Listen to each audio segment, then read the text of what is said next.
சொல்லி நன்மையை செய்தால் உலகம் உன்னிடம் மயங்கும். நிலை உயரும் போது பணிவு கொண்டால் உயிர்கள் உன்னை வணங்கும்.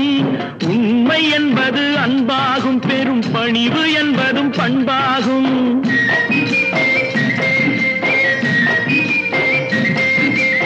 உண்மை என்பது அன்பாகும், பெரும் பணிவு என்பது பண்பாகும். இந்த 4 கட்டளை அறிந்த மனதில் எல்லா நன்மையும் உண்டாகும், எல்லா நன்மையும் உண்டாகும். 6 மனமே 6, அந்த ஆண்டவன் கட்டளை 6. 6 மனமே 6, அந்த ஆண்டவன் கட்டளை 6.